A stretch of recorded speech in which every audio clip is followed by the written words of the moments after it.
Having too much fat around your love handles can give you a muffin top or a pear-shaped appearance. And unfortunately for most people, love handles are really hard to get rid of, especially because most people try to get rid of them by doing ab and oblique specific exercises.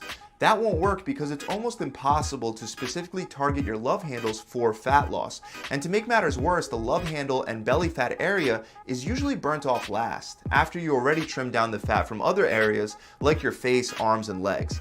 So the only way to reduce your love handles is primarily by reducing the amount of calories that you eat, and the secondary thing is to burn more calories throughout the week. That's why today I want to go over a bodyweight workout that you can do at home with no extra equipment to burn a ton of extra calories and reduce stubborn body fat like your love handles. I'm going to explain exactly how many sets and reps you'll be doing at the end, but first I want you to understand how to properly do each exercise. So we're starting this workout first with frog jumps.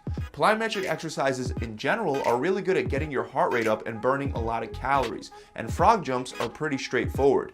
You would start by performing a squat and tapping both hands on the floor. Once you tap the floor, explode up and jump a few feet forward. When you land with your knees bent and go right into the next squat. So squat down, tap the ground again, and this time you're going to explode up and jump backwards instead of forwards. As soon as you land, go right into your next squat and repeat that cycle, jumping back and forth on each rep. Next, you're going to let your lower body recover. So you're going to do a round of mountain climbers with push-ups. So the way that I want you to do this is by first getting down on all fours, then getting into a push-up position with your hips slightly elevated from the ground. From there, you're going to perform mountain climbers by bringing one knee up towards your chest and tapping the ground with your toes as you switch from side to side. You're going to do a total of 4 mountain climbers, counting 1 rep every time one of your knees comes up towards your chest. Then you're going to perform 2 push-ups and go right back into the 4 mountain climbers. Keep repeating that same cycle for reps back and forth. After that, you're going to move on to lateral speed lunges. Now, normally when we do lateral lunges, we step out to the side, perform the lunge, and then step back in before stepping back out again and repeating for reps. But with these speed lunges, I want you to begin by taking a really wide stance. Make sure that both of your feet are pointing forward. It's a common mistake to lunge to the side and point your foot to the same side that you're lunging towards. But doing this can easily lead to an injury, so keep your foot pointed straight forward as you shift your weight and lunge towards one side. When you do this, you want to bend your knee while keeping it over the line of the middle of your foot. If you're not used to doing lateral lunges, it might help you to think of it more like a single leg squat with your other leg there for support. This will help you avoid driving your knee past your toes or too far out to the side. After you complete the rep on one side, just push off, stand back up in the center, and switch over to the other side, and then alternate back and forth for reps. Next is one that I'm sure many of you are familiar with, burpees, but we're going to combine them with another great exercise to speed up your heart rate, high knees. For those of you that don't know, burpees are considered one of the best and one of the simplest bodyweight exercises that you can do to burn fat, and high knees are also very effective at burning calories. So start by standing up straight and then bend down and plant your hands on the ground. From there, jump your feet out into a push-up position, then perform a push-up. Once that's done, hop your feet forwards towards the area in between your hands. Stand up and jump up with your hands over your head. Then you're going to perform 4 high knees, aiming to bring your knees up to at least waist level each time. And from there, you'll go right back into your next burpee. Repeat this cycle until the entire round is over. And then you'll be moving on to sit-throughs. Now, this exercise can be adjusted so that it's easier for beginners, and I'll go over that regression, but most people can do regular sit-throughs after they take a little time to learn the proper form. So once again, you're going to start in a push-up position with your hips raised a little higher than a regular push-up. Then you're going to take your opposite foot and your opposite hand off the ground and kick your foot through to the opposite side. While kicking through, you want to turn your body over almost like you're trying to sit on the floor.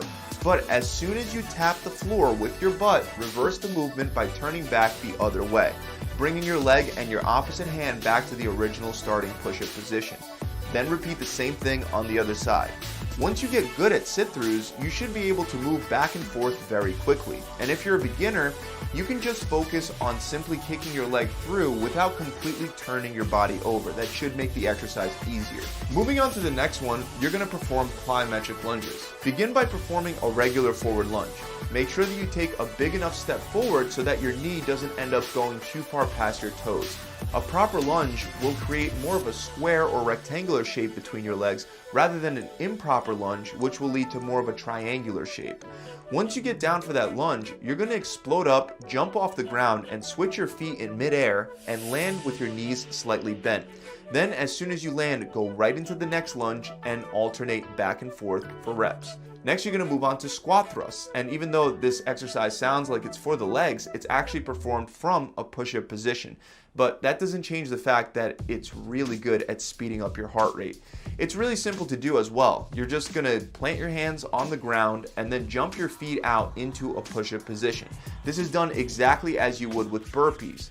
Then, just like with the burpees, you're going to hop your feet right back in, aiming to bring your knees up towards your chest and your feet towards the area in between your hands. But unlike burpees, you're not going to just stand back up. Instead, you're simply going to stay on the ground and hop your feet back and forth, in and out for reps. Let's move on to the next one, which is the kneeling up down. Start by standing straight up with your hands behind your head. Then squat down so you're in what looks like a prisoner squat position. From there, lunge backward with one foot and plant that same knee on the ground. Then bring your other knee back so that you're kneeling on both knees now. Finally, take your other foot that you lunged backwards with originally and plant it back up on the ground in front of you. Then stand back up, but not all the way. You're going to stay in that prisoner squat position and really feel that burn. And you're going to repeat the same exact thing starting with the other side. So lunge back with your other foot first, plant that knee into the ground, bring the other knee back, step forward, stand back up into the prisoner squat position, and repeat for rep. Another excellent exercise that can help you burn more calories while also working your upper body is the plank jack push-up. As you can see at this point, this workout alternates from upper to lower, and one of the reasons why we do this is because this is another effective way to burn extra calories. By switching back and forth, your body needs to constantly pump blood from your upper body to your lower body, which makes your heart work harder. So for this one, simply get down into a push-up position and then jump your feet out to the sides like you're doing jumping jacks in a prone position. Then hop your feet back in. You're going to do that twice, followed by one push-up. So 2 jacks, 1 push-up, 2 jacks, 1 push-up, back and forth for reps. Finally, last but not least, now that your body is nice and tired, we're going to finish off with ice skaters. For this one, you'll start standing straight up with your feet slightly wider than shoulder width. Then you're going to perform what looks like a curtsy lunge. So you would do that by lunging backwards, but instead of lunging straight back, you're going to lunge across towards the opposite side. As you get down into your lunge, reach across and tap your front foot with your opposite hand. Then explode and jump across to your side and land on the foot that was behind you before. Then simply repeat the same thing on the other side. So lunge across, touch your toes, and hop back to the other side. Once you get the hang of this, you can quickly move from side to side for reps. So those are 10 exercises that are going to be far more effective for reducing body fat and love handles than ab or oblique based movements. To use this as a full body at home workout, you can simply grab a timer and perform 3 sets of each exercise, with each set following an interval of 1 minute on and 30 seconds off. So you would perform the first exercise, for example, for 1 minute, then take a 30-second break and repeat that for a total of 3 sets. Then move on to the next one. After finishing your 3 sets for each exercise, you can take an additional 30 to 60 seconds off before moving on to the first set of the next exercise. Once you finish all 10, I promise you'll be dripping sweat and you'll have burned hundreds and hundreds of calories. I really hope you guys enjoyed this video. If you have, make sure you subscribe to the channel and